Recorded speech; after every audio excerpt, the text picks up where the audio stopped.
আজকের বর্তমান সমাজ, রাষ্ট্র এবং গোটা বিশ্ব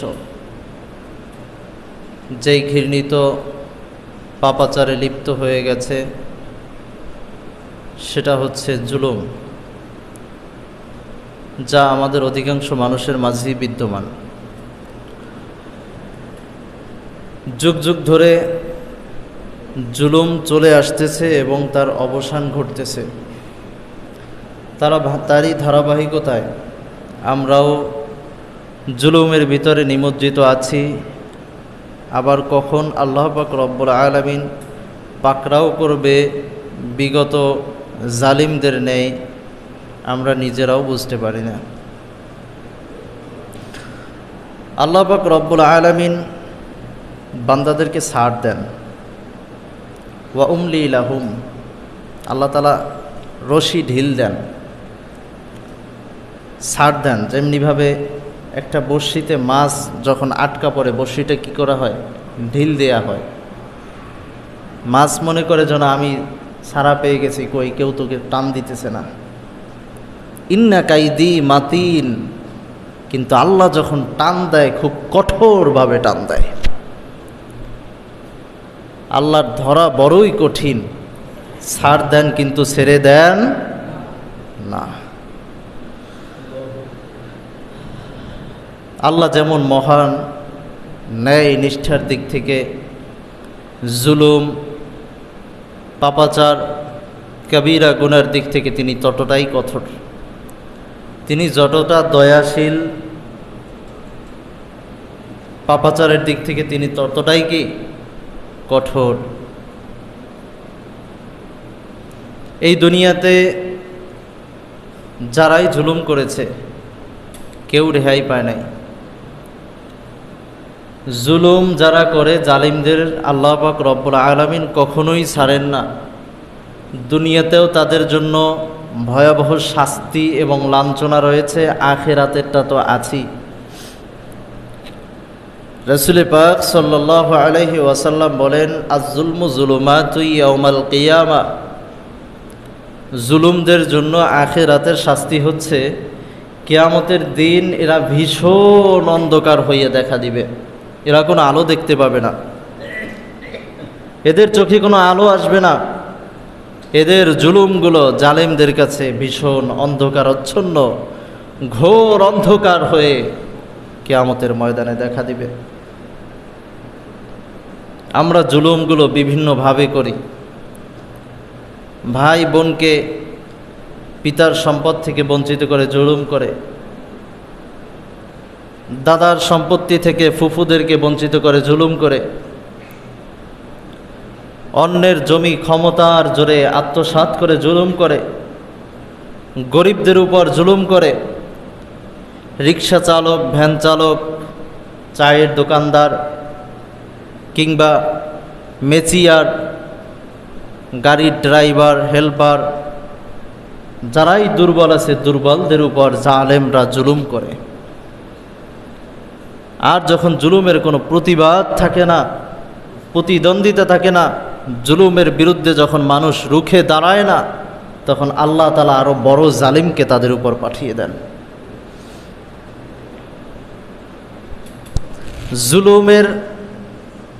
জালেমের জুলুম স্বীকার করে নেয়া মাজলুমদের উপর নির্যাতনের স্বরূপ।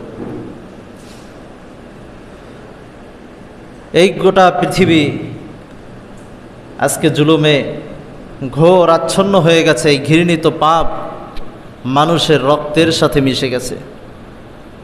কাফের, মুশরিক, বেঈমান, বেদুইনরা মুসলমানদের উপর বিভিন্ন রকমের নির্যাতন, নিপীড়ন, জুলুম চালাইতেছে। এমনকি মুসলমানরাও মুসলমানদের উপরে জুলুম করতেছে, নির্যাতন করতেছে, নিপীড়ন করতেছে। যখন কোনো মাজলুমের উপর জুলুম করা হয় তখন ওই মাজলুম এবং আল্লাহর মাঝে কোনো পার্থক্য থাকে না। ওই মাজলুমের উপর জুলুম করা হলে মাজলুমের চোখের পানি আল্লাহ পাক রব্বুল আলামিন কখনোই বৃথা যেতে দেন না। হয় আজ না হয় কাল অথবা কিছুদিন বিলম্ব করে আযাব আসবেই, আল্লাহর ধরা কখনোই বিফল যাবে না। মাজলুমের চোখের পানি আল্লাহ পাক রব্বুল আলামিন কখনো বৃথা দেন না। কিছু কিছু বান্দাদের চোখের পানি আল্লাহ তাআলা কখনোই ফিরিয়ে দেন না। তার ভিতরে অন্যতম হচ্ছে মাজলুম। মাজলুম যদি জালিমের জুলুমের শিকার হয়ে চোখের পানি ফালায়, এই চোখের পানি আল্লাহ পাক রব্বুল আলামিন কখনো ফিরিয়ে দেন না। আজও পর্যন্ত গোটা বিশ্বে যত জালেমেরা জুলুম করেছে কেউ রেহাই পায় নাই। সর্বপ্রথম হজরতে আদম আলাইহি ওয়াসাল্লামের সন্তান কাবিল হাবিলের উপর জুলুম করেছিল, হাবিলকে হত্যা করেছিল। গোটা পৃথিবীতে আল্লাহ পাক রব্বুল আলামিন তার নামটাকে এমনভাবে জানান দিয়ে দিয়েছেন, হাবিলের জন্য সারা জীবনের জন্য লাঞ্ছনা, অপমান এবং দুনিয়াতেই তাকে কঠিন শাস্তি আল্লাহ পাক রব্বুল আলামিন দিয়ে দিয়েছেন। আখিরাতেরটা তো বড় আছি। ফিরাউন বনি ইসরাইলদের উপর জুলুম করেছে, আল্লাহ পাক রব্বুল আলামিন কিছুদিন ছাড় দিয়েছেন। ফিরাউনকে কিছু ক্ষমতা দিয়েছেন, কিন্তু আল্লাহ ছেড়ে দেন নাই। পানিতে চুবিয়ে চুবিয়ে লাঞ্ছনাজনক মৃত্যু দিয়েছে। এমনকি মানুষদেরকে দৃষ্টান্ত স্বরূপ দেখানোর জন্য যে জালেমের জুলুমের পরিণতিতে জালেমের অবস্থা কেমন হয় তোমরা দেখে রাখো, এই জন্য ফিরাউনকে আজীবনের জন্য পৃথিবীর বুকে রেখে দিয়েছে। কোনো মেডিসিন, কোনো কেমিক্যাল ছাড়া, যে ফিরাউনের লাশ এমনকি পোকেও ঘৃণা করে, পোকেও স্পর্শ করে না। মিশরের জাদুঘরে এখনও ফিরাউনের লাশ অক্ষত অবস্থায় আল্লাহর কুদরতে রেখে দিয়েছে, মানুষদেরকে নিদর্শন দেখানোর জন্য জালিমদের পরিণতি কেমন হয় তোমরা দেখে রাখো। এরপরেও আমাদের হুঁশ ফিরে আসে না, এরপরে আমরা জালিমরা জুলুম থেকে ফিরে না। কারণ মানুষদেরকে যাকাত থেকে বঞ্চিত করেছিল, ওর ধন সম্পদ সহ আল্লাহ পাক রব্বুল আলামিন জমিনের নিচে দাবিয়ে দিয়েছেন। সাদ্দাত এত অহংকার, নিজে বেহেশত বানিয়েছিল, নিজের বেহেশতে নিজে প্রবেশ করতে পারে নাই। প্রবেশ করার আগেই আল্লাহ পাক রব্বুল আলামিন আজরাইলকে পাঠিয়ে ওর জান কবজ করে নিয়ে গেছে। নমরুদ জুলুম করেছিল, এমন লাঞ্ছনাজনক মৃত্যু দিয়েছে, জুতার পিটান খেতে খেতে নমরুদ মারা গেছে। সামান্য একটা ল্যাংরা মশা, শক্তিশালীও না, ল্যাংরা একটা মশা নাকের ভিতর থেকে ঢুকে অথবা কানের ভিতর থেকে ঢুকে মস্তিষ্কে চলে গেছে। এরপরে ওই জমানার যারা জ্ঞানী গুণী মুরব্বী ছিল তারা বলতেছে এই রোগের একটা ঔষধ আছে, সব থেকে পুরান স্যান্ডেল যাদের আছে, পুরানা স্যান্ডেল দিয়ে যদি মাথায় বাড়ি দেওয়া হয় তাহলে এই রোগের একটা প্রতিকার আছে। বাড়ি দেয়া শুরু হয়ে গেল, যতক্ষণ পিটায় ততক্ষণ ভালো লাগে। নমরুদ এই জুতার বাড়ি খাওয়ার জন্য লোক নিযুক্ত করলো, বেতনভুক্ত করলো। এদের কাজ শুধু নমরুদের মাথায় পুরানা স্যান্ডেলের বাড়ি দেয়া। যত জোরে পিটায় তত জোরে ভালো লাগে, যখন পিটান থামায় তখনই জ্বালা যন্ত্রণা শুরু হয়ে যায়। এই নমরুদ এমন লাঞ্ছনাজনক মৃত্যু হয়েছে, পুরান স্যান্ডেলের পিটান খেতে খেতে ওর মৃত্যু হয়েছে। এই জন্য গোটা বিশ্বে যারাই জুলুম করেছে প্রত্যেককে দুনিয়াতেই প্রায়শ্চিত্ত করতে হয়েছে, আখিরাতেরটা তো বোনাস আছে। আব্দুল্লাহ ইবনে আব্বাস রাদিয়াল্লাহু তাআলা আনহু, রাসূল পাক সাল্লাল্লাহু আলাইহি ওয়াসাল্লামের একজন জলিল কদর সাহাবী, তিনি একটি চমৎকার ঘটনা উল্লেখ করেছেন। আব্দুল্লাহ ইবনে আব্বাস রাদিয়াল্লাহু তাআলা আনহু বলেন, পূর্বেকার জমানায় একজন নেককার বাদশা ছিল। নেককার বাদশা, এই বাদশা একদিন জঙ্গলে পাখি শিকার করার জন্য রওনা হয়েছে। জঙ্গলের ভিতরে চলে গেছে, শিকার করতে করতে সন্ধ্যা নেমে আসছে। এবার রাজদরবারে ফেরার মতো অবস্থা আর নেই। উনি তখন জঙ্গলের ভিতরে এক কাঠুরিয়া উনি জঙ্গলের ভিতরেই বসবাস করত। ওই কাঠুরিয়ার বাসায় উনি আশ্রয় নিল এক রাত্রের জন্য। কাঠুরিয়ার বাসায় মেহমান হলো, কিন্তু নিজের পরিচয় গোপন করেছে।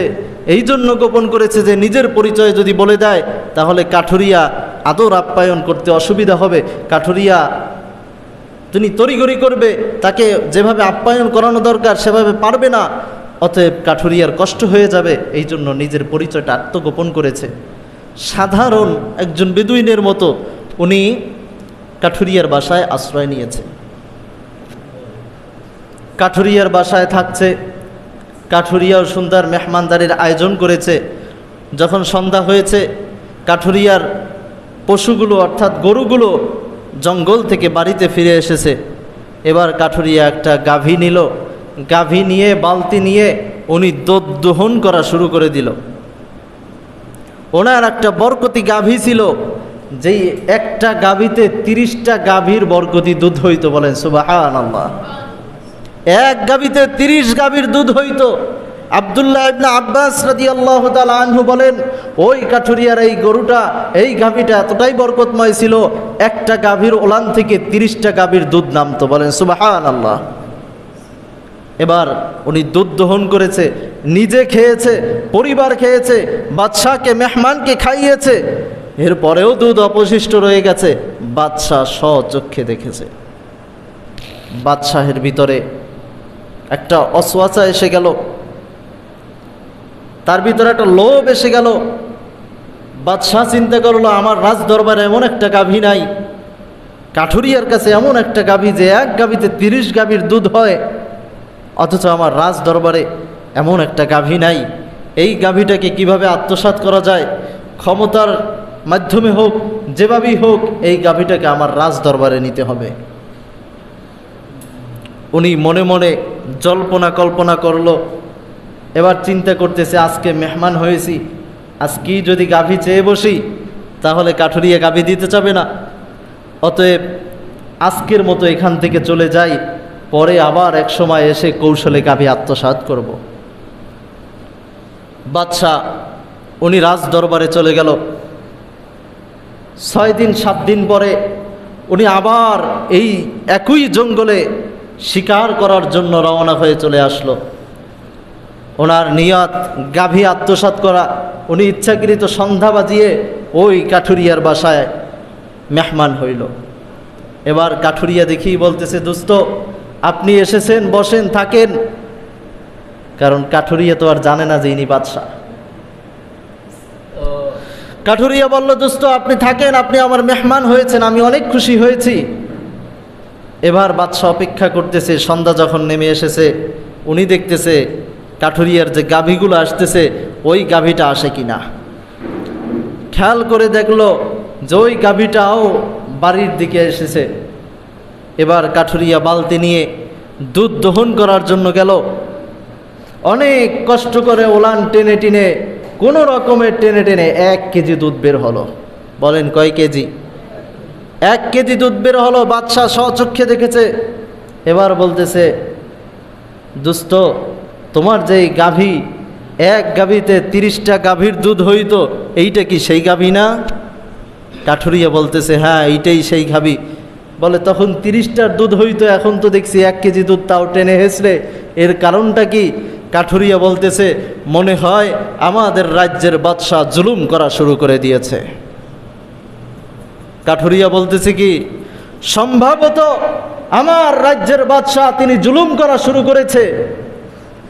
এবার বাদশাহের মনে নাড়া দিল। বাদশাহ বলতেও পারতেছে যে না, আমিই বাদশাহ, তাইলে তো নিজেই জালেম হয়ে যায়। তিনি তার পরিচয় আত্মগোপন করে রইল। নিজের ভিতরে একটা অনুশোচনা, অনুতপ্ততা আসলো। রাতে যখন সবাই ঘুমিয়ে যায়, বাদশাহ উজু করে সালাতে দাঁড়িয়ে গেল। সালাতে দাঁড়িয়ে গিয়ে আল্লাহ পাক রব্বুল আলামিনের কাছে হাত উঁচু করে দিল। হাত উঁচু করে চোখ ঝরিয়ে, চোখ থেকে পানি ঝরিয়ে আল্লাহ পাক রব্বুল আলামিনের কাছে তওবা করলো, আল্লাহ আমি লোভে পড়ে, এই গাভীটার লোভে পড়ে আমি জালিম হয়ে গেছি, মাবুদ আমাকে তুমি ক্ষমা করে দাও। আমি এই কাঠুরিয়ার গাভীটার লোভ করেছি। মাবুদ গো, আমি ভুল করেছি, আমার অন্যায় হয়েছে, আমি আমার ভুলের প্রায়শ্চিত্ত করতেছি, আমি অনুশোচনা করতেছি, আমি অনুতপ্ত। আল্লাহ, আমাকে তুমি ক্ষমা করে দাও। খুব কান্নাকাটি করে ওই রাত্রে আল্লাহ পাক রব্বুল আলামিনের কাছে তওবা করলো। তওবা করে তো পরদিন রাজপ্রাসাদে চলে গেল। এবার 7-8 দিন চলে যাওয়ার পর বাদশাহ চিন্তা করতেছে, আল্লাহ পাক রব্বুল আলামিনের কাছে তো তওবা করলাম, এবার একটু জানা দরকার আল্লাহর কাছে তওবা কবুল হয়েছে কিনা, ওই গাভীটার দুধ বৃদ্ধি পেয়েছে নাকি আগের মতোই আছে। 7-8 দিন পরে আবার রওনা দিচ্ছে। জঙ্গলে গিয়ে কাঠুরিয়ার মেহমান হয়েছে।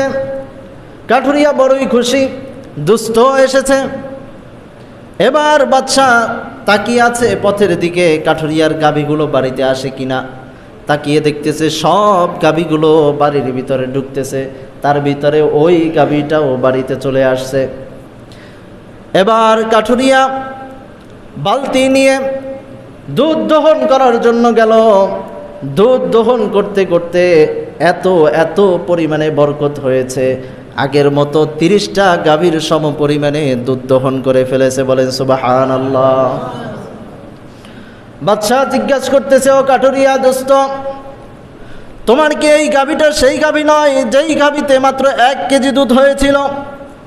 বলে, হ্যাঁ, এটাই সেই গাভী। বলে, কি করে সম্ভব, এর ভিতরে আবার 30টা গাভীর সমমান দুধ হইতেছে? কাঠুরিয়া বলতেছে, মনে হয় বাদশাহ ইনসাফ করা শুরু করেছে। সুবহানাল্লাহ। এবার বাদশাহ বুঝতে পারলো, বুঝতে পেরে কাঠুরিয়াকে বলতেছে, দোস্ত। কাঠুরিয়াকে সাথে সাথে জড়িয়ে ধরে কান্না করে দিল বাদশাহ, আর বলতেছে, দোস্ত, বাদশাহ কি জুলুম করেছে, কি ইনসাফ করেছে। আমি হলাম তোমার রাজ্যের সেই বাদশাহ, আমি শুধু লোভ করেছিলাম। বরকত কমার জন্য জুলুম করার প্রয়োজন হয় না, বরকত বৃদ্ধি পাওয়ার জন্য ইনসাফের প্রয়োজন হয় না। শুধুমাত্র জুলুমের নিয়াত করলেই বরকত কমে যায়, শুধুমাত্র ইনসাফের নিয়াত করলেই বরকত বেড়ে যায়। আওয়াজ দিয়ে বলেন সুবহানাল্লাহ। আমি তোমার সেই রাজ্যের সেই বাদশাহ, যিনি তোমার গাভী নিয়ে লোভ করেছিলাম, তোমার প্রতি জুলুম করার জন্য নিয়াত করেছিলাম, যার বদৌলতে আল্লাহ পাক রব্বুল আলামিন আমার রাজ্য থেকে বরকত উঠিয়ে নিয়েছিল।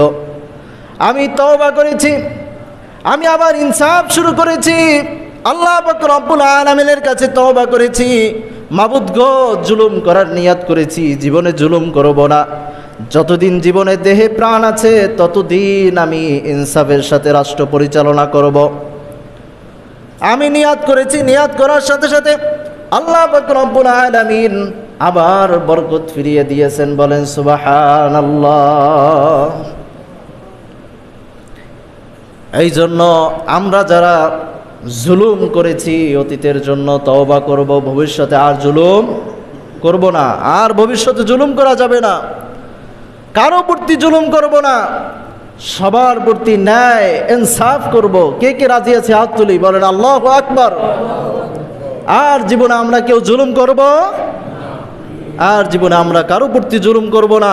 আল্লাহ পাক রব্বুল আলামিন আমাদেরকে ন্যায় সঙ্গতভাবে ন্যায়ের পথে আমাদের জীবনকে পরিচালনা করে ইনসাফের সাথে জীবন যাপন করার তৌফিক দান করুক। সকলে বলেন আমিন। অতএব আমরা মাথায় রাখবো, যারাই জুলুম করেছে অতীতে, কেউ রেহাই পায় নাই। পৃথিবীতে কঠিন লাঞ্ছনা দিয়ে তাদেরকে মৃত্যুবরণ করতে হয়েছে, আখিরাতের কঠিন শাস্তি তাদের জন্য অপেক্ষা করতেছে।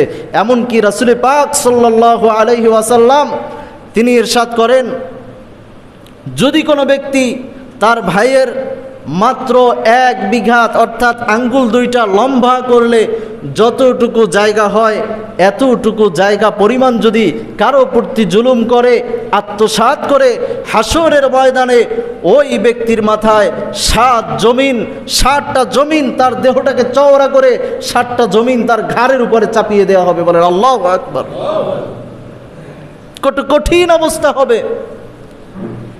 ভয়াবহ আগুনে জ্বলতে হবে, ভয়াবহ আগুনের তীব্রতা, আযাবের স্বাদ তাদেরকে ওই কিয়ামতের ময়দানে ভোগ করতে হবে। দুনিয়ার লাঞ্ছনা তো আছেই। অতএব আমরা যেন দুনিয়াতে যতদিন বেঁচে আছি দুর্বলদের উপর জুলুম না করি, প্রাণীদের উপর জুলুম না করি, মানুষদের উপর জুলুম না করি। আমার নিচে যে আছে তাকে কথা দিয়ে হোক, হাতের দ্বারা হোক, ব্যঙ্গ করার মাধ্যমে হোক, যে কোনো মাধ্যমেই হোক, সম্পদ আত্মসাতের মাধ্যমে হোক, টাকা নিয়ে ফেরত না দেওয়ার মাধ্যমে হোক, টাকা আত্মসাৎ করার মাধ্যমে হোক, যে কোনোভাবেই হোক, আমরা যেন কারো প্রতি জুলুম না করি। কারণ জালেমরা কখনোই হাসরের ময়দানে রেহাই পাবে না। যারা মাজলুম, যাদের প্রতি জুলুম করা হয়েছে, এরা হাসরের ময়দানে দাঁড়িয়ে যাবে। প্রত্যেককেই নেকি দিতে হবে। প্রত্যেককে নেকি দিতে দিতে নিজে দেউলিয়া হয়ে, নেকি শূন্য হয়ে, এরপরেও যখন পাওনাদার থাকবে তাদের পাপের বোঝাগুলো মাথায় নিয়ে কঠিন জাহান্নামে ভোগ করতে হবে, কঠিন আযাবের তীব্রতা ভোগ করতে হবে।